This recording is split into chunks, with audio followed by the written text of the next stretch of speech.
Hello, my name is Argo Vermeer, and thank you to anyone who's listening. This is my YouTube channel, Collectivism Kills.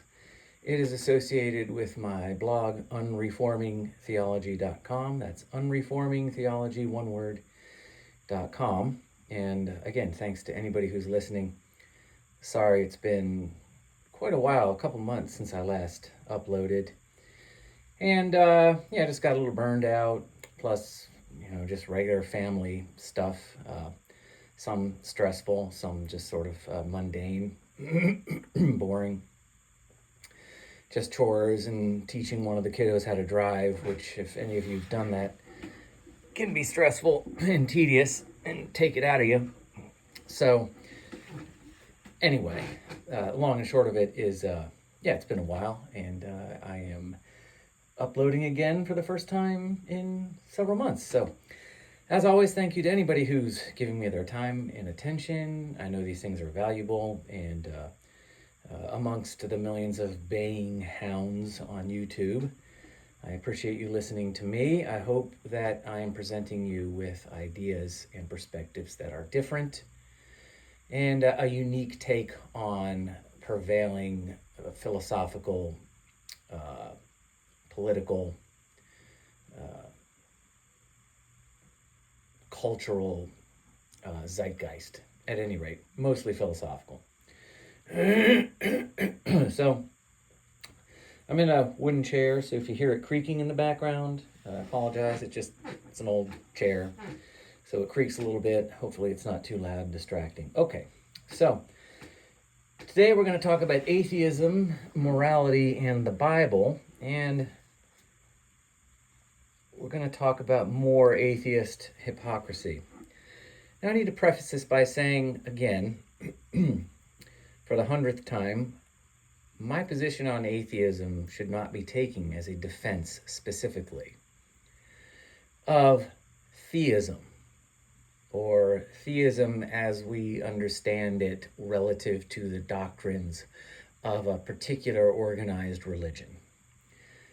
I am simply, my criticisms of atheism are simply to point out that it suffers from the same fundamental rational flaws and failures as do the religious ideas and the religious doctrines that atheists like to criticize. When atheists criticize a belief in God, or talk about God being an irrational proposition or an idea, they really are speaking about how God is actually defined according to any sort of given religious doctrine. They don't go after God as he would be fundamentally considered, because they never define God according to some fundamental definition or some fundamental understanding. And it's understandable why they do this. Even, for example, I come from a Christian tradition. I'm no longer a member of any particular organized denomination. But that's where my expertise is in Christianity, and mostly the various kinds of Protestant doctrines. And simply by being in proximity to it, Catholic doctrines as well, which aren't metaphysically significantly different than the Protestant ones. Which just goes to show you that men will wage war over what are not fundamentally differences in opinions and ideas, but are actually quite superficial at the end of the day, such as it is. But at any rate, so atheists don't have a problem. Their problem isn't with God per se. They think it is, but it's not, because they don't define God as he would fundamentally be understood. Which is simply a metaphysical primary. That's really all God is. So God represents a given metaphysical primary. So, and as I've said this before 100 times, in order to dispute or criticize or reject a given metaphysical primary, you either have to argue why there is no such thing as the metaphysical, that all things are physical, which of course you run into problems because your criticism of the metaphysical will be from a conscious point of view, as you are a conscious individual, and consciousness is quite clearly not something that can be observable or physical. That's why physics relegates it to the epiphenomenal. In other words, consciousness is a byproduct of something outside of it, which of course is its own intrinsic contradiction, because you simply do not get a existential and epistemological frame of reference as a direct function of something outside of it. It wouldn't be your existential frame of reference as an individual if it was a function of something outside of it. It is the implicit distinction between the conscious self and his environment that makes consciousness what it is. So you either have to reject the metaphysical entirely, which of course, like I said, you run into problems because there are many things that physicists will appeal to that are not either explicitly or implicitly, which are not physical, such as consciousness, such as time, space and time, phenomenons like evolution, qua evolution, observation qua observation. In other words, you'll hear theories now that observation is a physical phenomenon that doesn't require an observer. So you can have observation without an observer. You can have, in the same sense, I suppose, that you could have you could have running without somebody running. So you could have running without a runner. You could have speeding without an object moving. You could have space without anything in it. You can have gravity absent the things which possess gravity and pull. So, sorry, I gotta plug my phone in. So again, to make the argument that there's no such thing as the metaphysical, but all things are strictly. Sorry if this is loud. Okay. All things are physical, you run into many rational contradictions because, well, again, first and foremost, you're going to be appealing to your own implicitly, your own conscious frame of reference in order to make the argument that there's no such thing as the metaphysical, where consciousness and the conscious self is, in and of itself, metaphysical. It's not physical. You can't observe yourself from outside yourself. So, at any rate,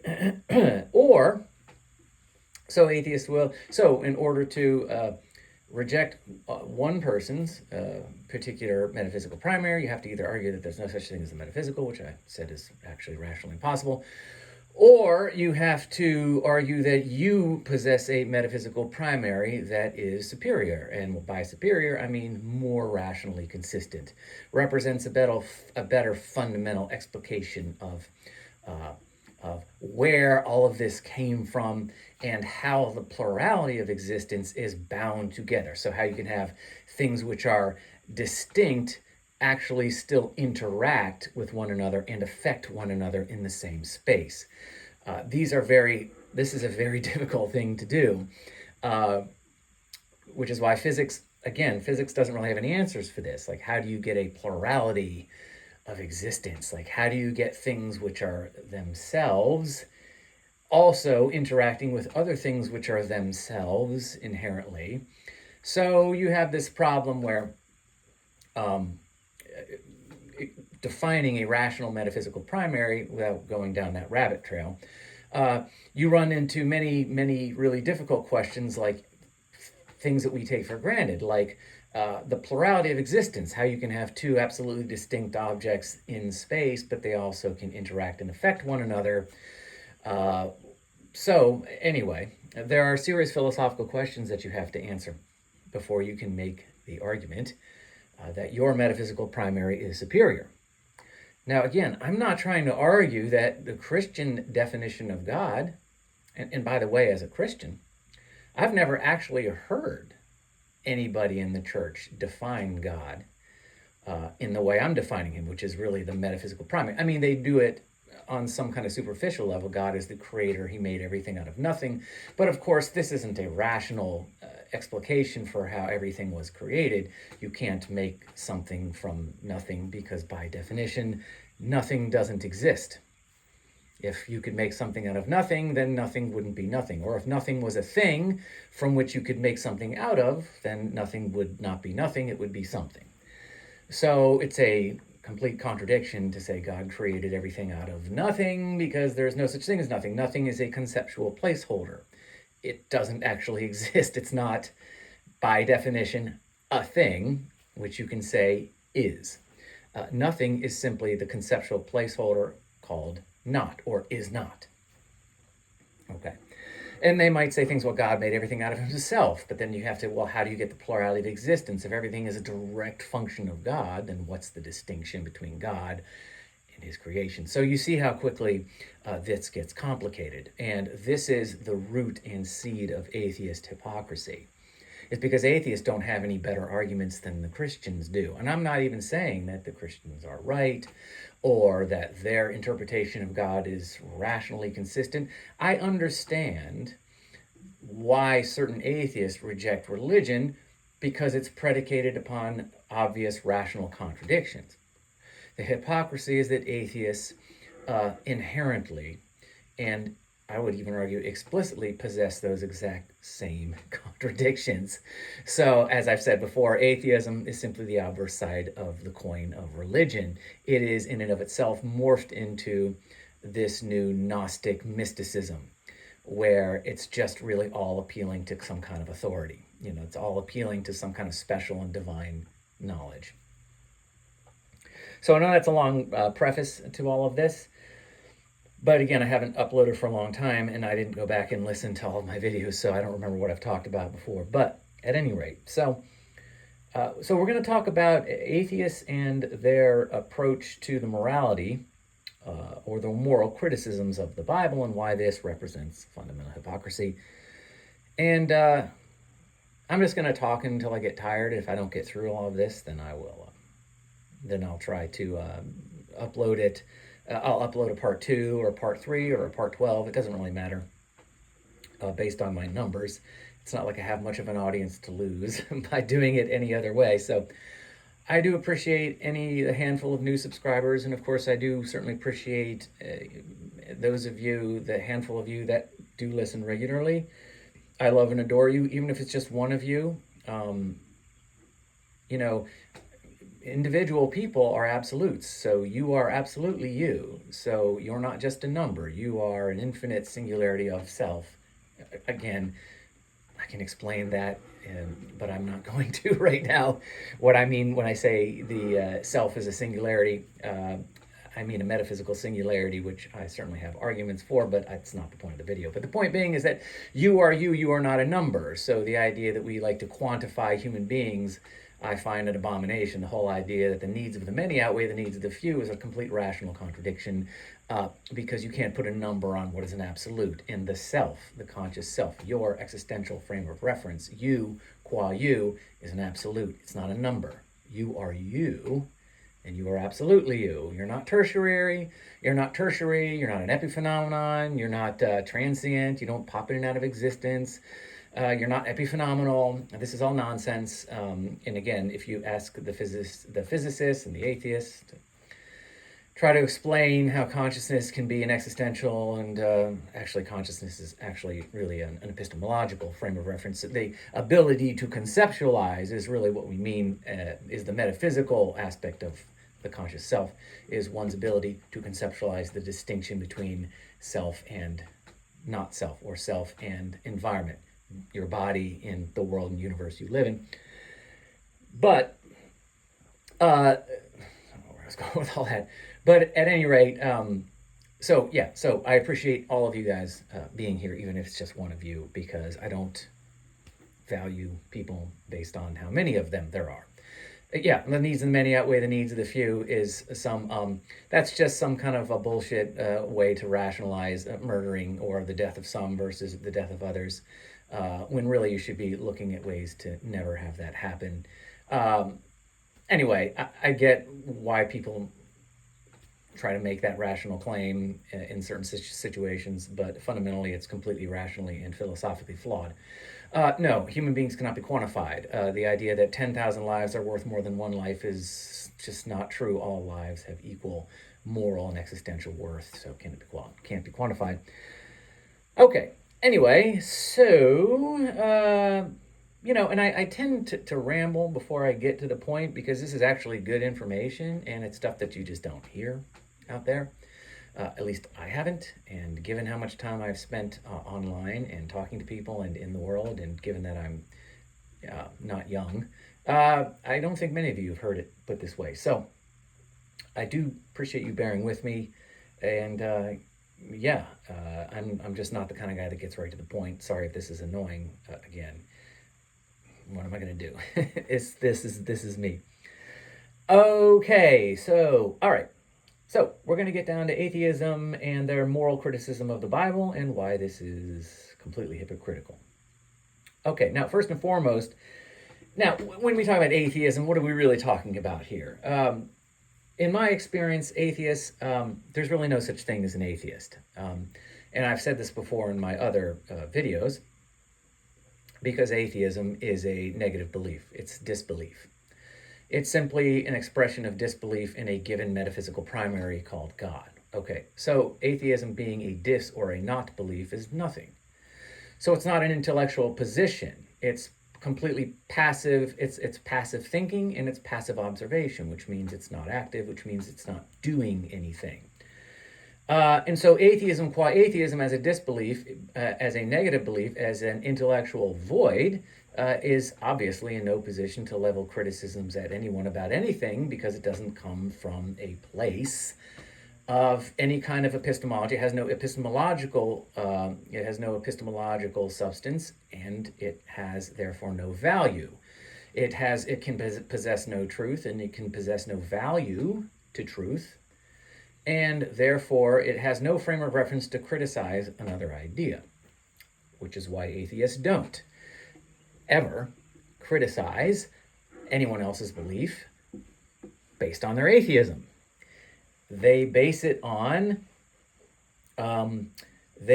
usually on having an alternative or an alternate, same thing, an alternative or alternate interpretation of the nature of reality. And normally, this can be summed up in what I call, and I don't know that I coined this term, but this is what I've been calling it for years, and I don't know who exactly coined it, maybe somebody else does, but usually can be summed up in something I call scientific determinism, where it is the laws of nature, the laws of physics, the mathematical universe, all of these lowercase g gods of science which have created the universe and everything in it, right? So we have these immutable laws of physics, these laws of nature, processes of evolution, the mathematical universe, all abstract, all intangible. So you have things like gravity and time and space and dark matter and dark energy and math, and observation without an observer. You have all of these phenomena, right? These gods, these determinist gods of science that are inexorable, invisible, and omnipotent and omniscient and omnipresent, and yet cannot be sensed, cannot be observed, cannot be measured in and of themselves. They are always inferred from the objects that science does study. These things form the monotheistic basis of scientific determinism. Okay, and so you have these all-powerful determinist gods of nature and gods of physics and whatever, mathematics, and they kind of have created everything out of nothing, such as it is. Anyway, it's the same kind of irrational metaphysical presumptions implicit, because atheists and scientists will never actually come out and admit they're fundamentally metaphysicians, not physicians or physicists, but metaphysicists. Because as soon as you appeal to the power, the actual causal power of, say, evolution or mathematics or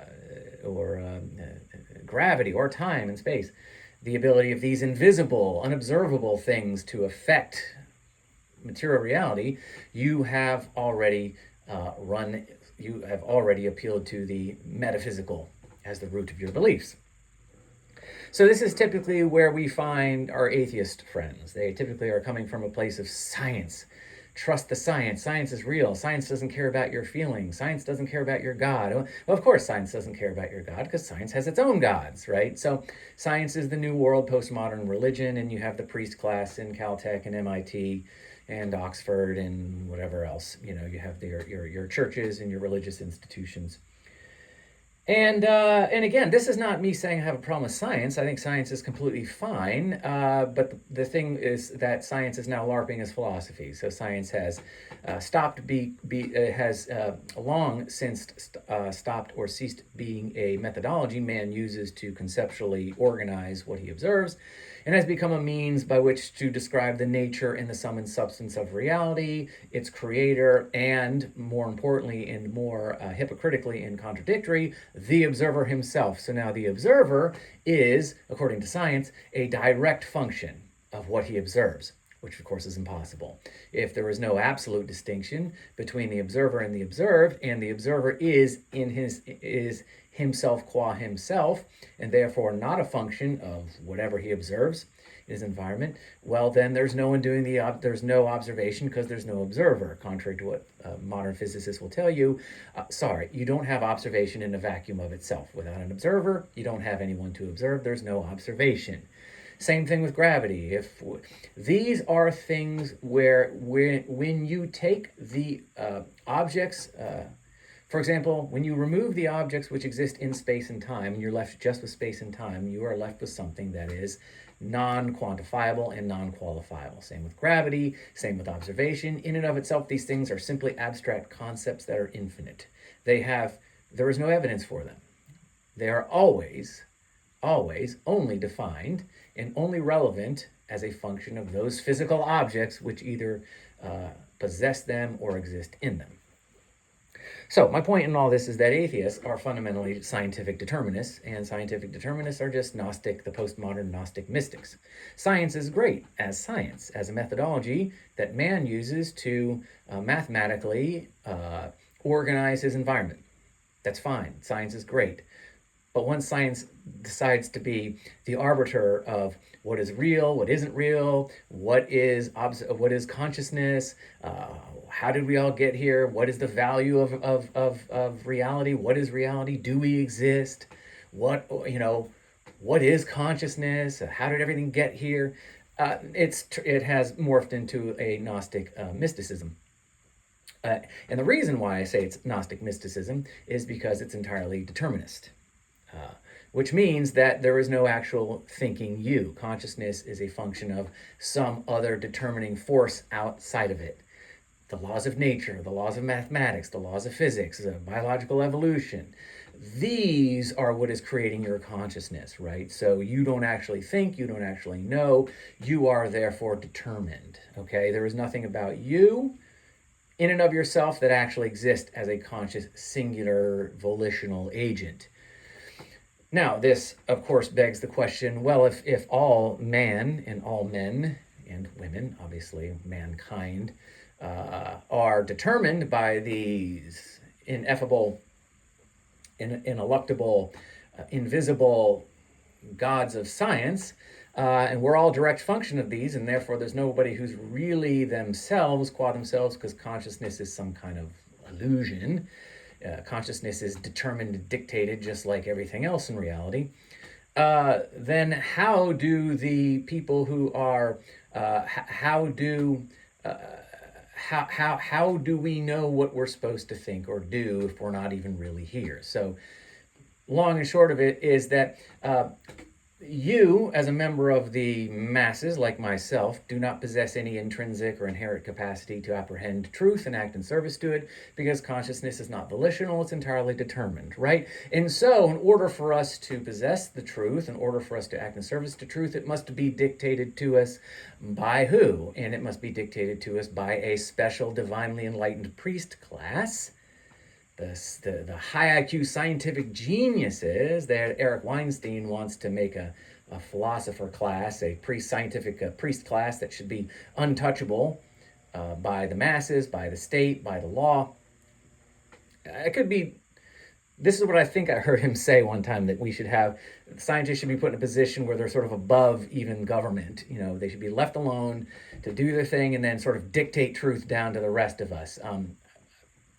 Maybe he didn't say above the law, so I apologize if that's not what he said, but he was implying that there should be a special priest class that is really kind of above everything and just exists to sort of hand down truth to the rest of us.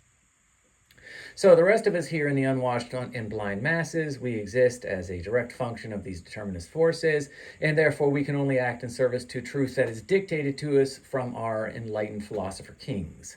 So science has just become another Gnostic, mystic, cult religion, which is, take your pick. The history of man is littered with these. So meet the new boss, same as the old boss. So anytime the atheists talk about how they own the Christian and how they own the religious, and religion is stupid and they're the enlightened ones and they have the truth. No.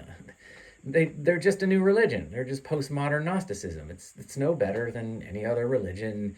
They don't make any more sense. They don't have any monopoly on rational truth and whatever. So science is fine as science, but science is not science anymore. Science has morphed into this cult of scientific determinism. So now, okay. So now when we get to the Bible then, when we find ourselves at the level of now you'll often see videos and things on YouTube where you have atheists that are criticizing the Bible based on moral grounds, right? So the Bible is bad. The Bible's bad because look at the Old Testament. Look at all the moral atrocity. Look at what God commanded the Israelites to do. God would command the Israelites to go into the foreign lands and kill women and children and livestock and just eradicate the land so that they could take it over. And isn't this evidence that all Christian morality is therefore hypocritical? It's all based on a lie, If you're so righteous and you're so moral as a Christian, then how could you worship a God who is so horrible as to do something like this, So clearly, you're hypocritical, your religion is false, you can't even appeal to the goodness of your God as to why you believe. Now you hear this all the time. Oh my God, they wring their hands and they get the vapors at how morally atrocious the Old Testament is. Oh my goodness, Now, okay, so let's just assume they're right. I'm not saying they are, but let's assume that they're right. Let's assume that the atheists have a point here. What God says, we're supposed to love our neighbor as ourselves. We're supposed to be kind. We're supposed to visit the poor, feed the poor, and visit the sick. We're not supposed to steal or kill or murder. And then he's commanding the Israelites to go into these lands and kill women and children and take it over. And isn't this hypocritical? Let's just say for a moment they have a point. Okay.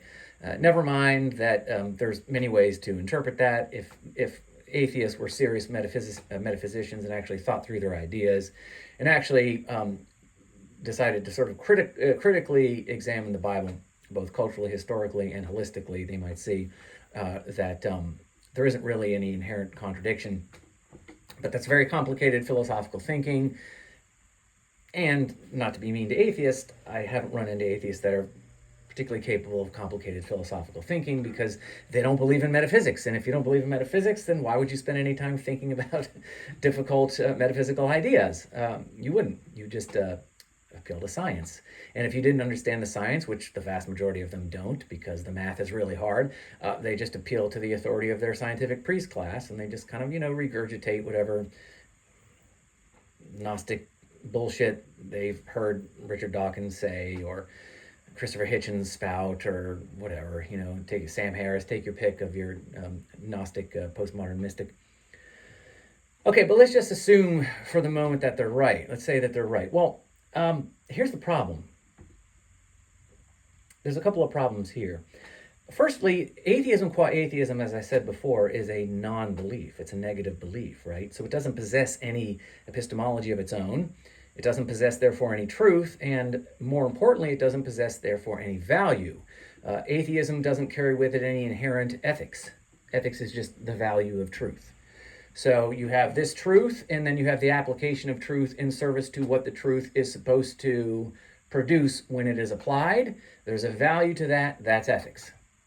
So you have what's the nature of reality, that's metaphysics. What is knowledge, that's epistemology. And then what is truth, or what is ethics, is how you act in service to truth. So you act in service to truth, that's good. If you act in service to false, to something that's a lie or false, or you don't apply truth appropriately, you get negative consequences, which are bad. So ethics is simply the value of truth. Now, atheism, being a non-belief and being a disbelief and being a negative belief, or an epistemological, metaphysical, and ethical vacuum, okay, it doesn't possess a moral frame of reference. And so the atheist who criticizes the Bible from the position of atheism is a hypocrite.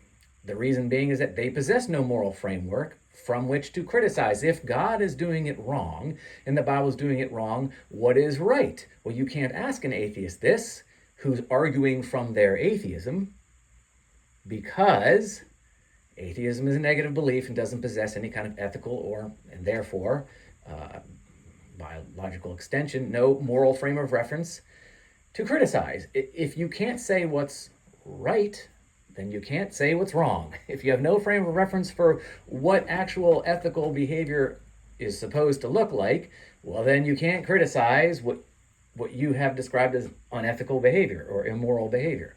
If you have no frame of reference for morality, then you can't say when something is or isn't moral. This is just logic. So atheism fails in its criticism and reveals itself to be a hypocrite. But let's just go with the idea that atheists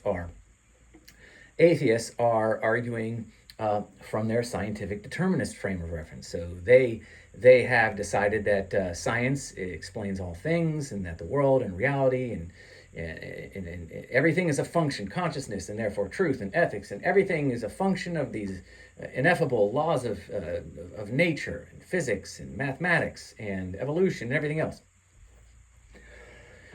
So what they do is they reveal themselves to, therefore, in appealing to a scientific determinist or a specific determinist position, can't make a moral argument, because if everything is determined, then whatever happened in the Bible, whatever the Israelites did to the poor, innocent, quote-unquote, people they were invading, whatever Israel did to them was just determined to be that way. There's no such thing as any moral atrocity, because if we're all just determined and everything we observe has to happen the way it happens, and even our very observation is determined by these external gods of these all-powerful, omnipotent gods of science, then it's just supposed to happen this way, and therefore we cannot be in a position to morally judge it, because, again, we don't have a frame of reference for how it should have gone.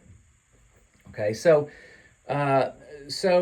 they fail in that regard. Now, they might say something like, now you often hear atheists and materialists and naturalists and people who are just scientific determinists try to conjure up some kind of morality. They kind of try to conjure up some sort of ethical frame of reference, some kind of ethical standard.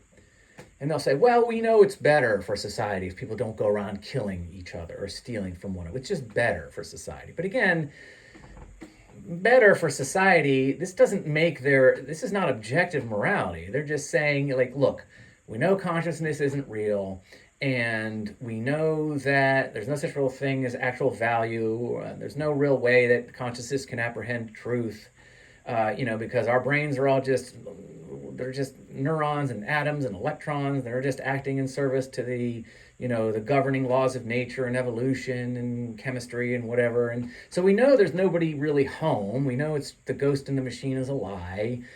But, it just feels better to us if we all just kind of try to get along. It just seems like it's a better idea if we don't go around killing each other. We can't give you an objective ethic to say why that's bad, but we just kind of know it's bad. We just know it's just, everybody feels better when there's not mass murder and chaos, And so going in and killing women and children just so you can take their stuff and their land we're just going to say that's bad, Now, you can say that, but again, you have to understand that's coming from a place of absolutely subjective ethics. Again, because there is no such thing as objective ethics found in scientific determinism and atheism as Atheism as really just a euphemism for scientific determinism, scientism. There is no such thing at all anywhere within 1,000 light years of scientific determinism and therefore atheism called objective ethics. And so the idea that the atheist would criticize any moral atrocity when their morality is fundamentally just as subjective is ludicrous. Like, I'm sorry, if you're coming from a position where you haven't defined objectively your ethics, then how can you possibly criticize somebody else? You don't have an objective ethical frame of reference. So all atheists are really doing is just pointing out maybe Christian hypocrisy. Okay, fair enough, but the problem is atheists can't even tell you why hypocrisy is bad. Because again, there's no such thing as good or bad from an atheist position. Either atheism qua atheism, atheism as a negative belief, which therefore doesn't possess any epistemology, and therefore, by corollary extension, ethics, or as a function of scientism or scientific determinism. There's no objective ethics by which you can say the Christian hypocrisy is bad. This is the problem. Scientific determinists and atheists as atheists or atheists as scientific determinists don't possess any frame of reference by which to criticize anything. So if you want to, you can point out Christian hypocrisy to your heart's content. But if you are a Christian who leaves Christianity and goes to atheism, you have simply made, based on moral reasons, because you have fallen for the argument of the atheist that tells you, well, your religious book is all bunk and nonsense, because look at God's hypocrisy, and you go floating over to the atheist side, you're not doing anything except making a lateral move. You're going from something that you find to be ethically irrational to another position which is equally as ethically irrational. So you're not accomplishing anything. Atheists can point out Christian hypocrisy all day long. That's fine. And Christians can point out atheist hypocrisy all day long, like I'm doing. This doesn't get us anywhere. The only way to actually have a real argument, a real debate about these things, is for somebody to possess an objective ethic from an objective epistemology, from an objective metaphysics, from an objective metaphysical primary. And guess who does that? Nobody has that, as far as I can tell. Now, this is where I sound like an arrogant jerk and I'm so special. I'm not. These are not my ideas. This is not me. Hey, Argo just sat in his room and conjured this up because he's so brilliant. No, I have a rational metaphysical primary and rational metaphysic. I feel and I think, because I've examined it, I've stated it before, I don't find any rational contradictions, but this doesn't make it I own this idea. This is just a truth that I discovered. This is not my ideas. These are just true ideas. But the point being, so if you're a Christian who floats from Christianity to atheism based on the ethical hypocrisy, you've just made a lateral move. You haven't won anything, ethically speaking. And by the way, if you're a scientific determinist atheist and your gods are the laws of nature and the laws of physics, well, what happens when these laws of nature and laws of physics also commit moral atrocity? What about the volcano that wipes out an entire village? What about the plane that falls from the sky because of birds fly into it, or there's some kind of an updraft or something? What about the earthquake that swallows up 1 million people? What about the tsunami that kills tens of thousands and destroys an entire, civilization? Where is the moral condemnation on their laws of nature? Where is the moral condemnation? So atheists will have this sort of moral standard. Well, we should all try to get along, and we shouldn't steal, and we shouldn't steal, and we shouldn't kill each other, because we just kind of know that's bad, and people don't like, we want to at least feel good. We know there's no such thing as consciousness, and it's all an illusion, and there's really no such thing as truth or ethics or anything that really we can know. Maybe really super smart people that have been divinely enlightened for whatever reasons that you can't understand. People like maybe Sam Harris and Brent Weinstein can understand, but that's just magic. They just know, they're just enlightened just because they are, because they're the Gnostic and they're the Gnostic class. They're the enlightened philosopher kings, right? They couldn't explain it to you even if they wanted to, because you just haven't been given the gift of sight and knowledge that they have. So at any rate, we have these, we all want to feel good. We all want to get along, right? We want to make sure that we don't hurt each other. We want to be comfortable. Comfort is good. Hedonism, but in a good way, where no one gets hurt. So we have this kind of sort of hypocritical thing where we're supposed to act a certain way, but we can't ever morally criticize our gods when a plane falls out of the sky or an earthquake swallows up thousands of people. We have to just let that go because, well, the gods just ordained that. That was God's will, so to speak. And, what's the difference? If God commands people to do X and Y, but God can get away with breaking his own ethical rules when he feels like it, how is that fundamentally different than what the atheist will tell you? Well, you should probably be good, but hey, if a bunch of innocent children on a flight, if a bunch of innocent starving children on a flight from Timbuktu, I don't mean to criticize Timbuktu, it's just an expression, all of a sudden fall out of the sky and crash in the ocean. Well, it's just the laws of nature, it's just the laws of nature are not bound to our purely human, very limited understanding of ethical truth and morality. There's no difference. What's the difference in going, God can do what he wants, and we can't do whatever we want. We have moral obligations, and God doesn't. This is not an argument I'm making. I'm not going, hey, this is the way it should be.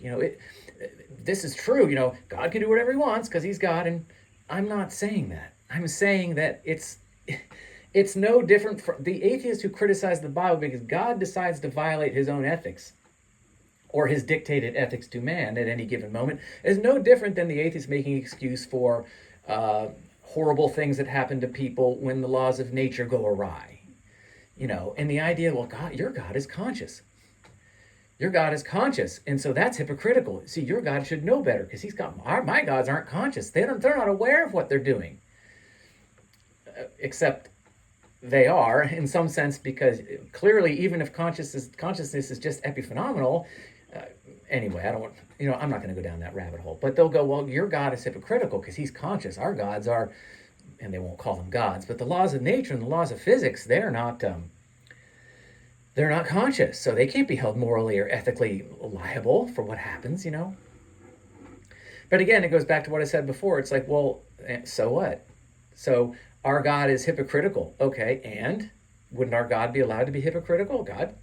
If God isn't bound by the ethics that he dictates to us, in the same way that your gods, the laws of nature, the laws of physics, time and space, gravity, observation, blah, blah, blah, in the same way that those gods are not obligated to our moral values, what difference does it make? God can be hypocritical. So what? He's God. In the same way he's not bound, in the same way your gods, as an atheist, are not bound, the Christian God would not be bound. And even if you say he's hypocritical, what do you care? Atheism, LARPing, meaning scientific determinism, LARPing as atheism, has no objective ethics. It has no objective epistemology. Scientific determinism possesses no objective epistemology and therefore no objective ethics by which they can say hypocrisy is bad anyway. So even if you go, well, that's bad, God's a hypocrite, that's bad. Why is it bad? The atheist doesn't have an answer for why it's bad because, again, they don't possess any objective ethics as atheists, either as atheists qua atheists, like I said, or as scientific determinists. So it's all hypocrisy all over the place. So, again, this is why these kinds of videos where the atheist proves that Christ never existed, like that matters, and he didn't. You're worshiping a false Messiah, and why do you care? Why you as an atheist, either as an atheist qua atheist or a scientific determinist, possess no ethical or epistemological objective ethical or epistemological frame of reference to criticize anybody else for anything, is the point. When an atheist criticizes anyone or anything else, it is an empty criticism. It should be ignored out of hand. The only way you can criticize a position is as being irrational and or bad is if you are coming to that from an objective epistemology and an objective ethic, an ethical system and an epistemological system which is intrinsically and utterly conceptually consistent. That's the only way you can have a problem with anything else you see. Every atheist argument, therefore, against Christianity, the Bible, God's hypocrisy, everything else, Christ didn't exist, blah, blah, blah, blah, blah, is an invalid argument. It's a nothing argument because it's not coming from anywhere that knows any better. It's all, according to their own point of view, just subjective. It's all subjective. And so this is fundamentally the hypocrisy of atheists as it applies to biblical criticism. So I think I got everything there that I wanted to get done. So yeah. No objective ethic, no objective morality, why is hypocrisy bad, atheism, blah, blah, blah, blah, blah, blah, blah. Okay. Yeah, I'm surprised I was able to remember all that without actually having to look at any of my notes or anything. So that's good. So, yeah, I think that's basically everything I wanted to cover today. I'm trying to think. Yeah. So anyway, thank you all for being here. Sorry it's been so long since I've been around. There was some, some pretty heavy stuff. I don't want to get into it, but it's not like, nobody died or anything like that. It's not like that. It's just that we had some family issues, and anyway, things are much better now. Things are much better now, and I should be much less stressed out. And I just had a little bit of some burnout. Nothing to do with anybody in my immediate family, my wife and my kids. Thank God for that. So, oh yeah, I did want to say, look, again, this channel should not be taken as one that is actively criticizing atheists and promoting Christian doctrine or Christianity per se, because you don't have to be a Christian at all for the arguments against atheism to be valid. And I'm not, I guess you'd say, an Orthodox Christian. There's no sort of organized Christian community that I belong to because I have such fundamental disagreements with both Catholic and Protestant and Orthodox or Eastern Orthodox metaphysics. Their definition of what is God, what is man, is something I don't agree with. And I don't believe that the Bible even implies. So this is not me promoting some version of Christianity over atheism. You should be a Christian like this because atheism is bad. This is not an argument even for theism. This is pointing out the hypocrisy inherent in atheism, in revealing atheism to be what it really is, which is just postmodern Gnostic mysticism. Okay? That is all it is. That is what it is. That is what anyone who appeals to science as causal, as possessing the ability to describe the nature of man, the nature of reality, where we came from, what is consciousness, do we exist? Anybody who proposes that science or scientists are in a position to answer any of these questions is not being honest with you. They are delusional. These are entirely metaphysical propositions, and science is entirely physical. It is not metaphysical. And if it becomes metaphysical, then it must understand that its metaphysics will only be useful insofar as they provide some kind of metaphysical superstructure for the science, which is fine. But you can't look at these metaphysics as being something that actually are. They just become some kind of sort of theoretical substrate upon which to rest the science and the math, which is fine. But that doesn't make them actually there or actually real. And that's all I'm pointing out. And once you start arguing that this theoretical, metaphysical underpinning of science is actually truth and actually rightly describes things like the nature of man and consciousness and self and existence and value and ethics or lack thereof, you have become a Gnostic, postmodern mystic. Simply going, but I believe the science doesn't absolve you or give you some kind of absolution from your complete rational error. Science is not an answer to anything other than what is an effective way, an efficacious way for man to cognitively organize his environment, which can be communicated between man and cultures in a relatively seamless way. In a way we can organize it, we can think about it, we can quantify it in a way that seems to work all the time for us. That's all science is. It doesn't. I was watching a movie the other day, not a great movie, but I didn't hate it. It got panned when it came out. I didn't think it was that bad. It was a movie called Red Planet, and one of the characters was one of the scientists. Said he turned to philosophy because he realized that science wasn't able to answer any of the interesting questions. And that is absolutely true. Science does not answer any of the really interesting questions because all it is a mathematical methodology, which is fine. If that's your thing, it's fine. But it doesn't answer, to me, any of the interesting questions. What is man? What am I? Do I exist? How did all this begin? How do we have a plurality of existence? What is the singular thing which binds all of this observable plurality together so that it can actually efficaciously interact? These are questions that science cannot answer without appealing to basically abstract gods, abstract ideas, abstract metaphysical agents, which then, if it wants to argue that these things are actually there and active, they have to make a rational defense for. They have to appeal to things like these gravity and time and space and observation without an observer and the process of evolution. They have to appeal to these things in and of themselves. The problem is these things by their nature are determinists. So these are determinist gods, and determinism is not a rational metaphysical pretense. Determinism is not a rational metaphysical proposition.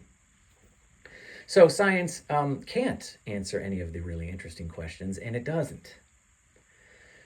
So that's really what I'm pointing out with these atheism videos. So I'm going to be done for today, and I'm going to leave it there. Again, sorry for being gone so long. Thank you to any of the handful of you who listen to this. I really do appreciate it, and I appreciate you being here. And I hope this was informative. I hope that this was enlightening. I hope that this was interesting. This channel is never going to be real big. It's not very probably a lot of background noise that's annoying. My voice is probably annoying.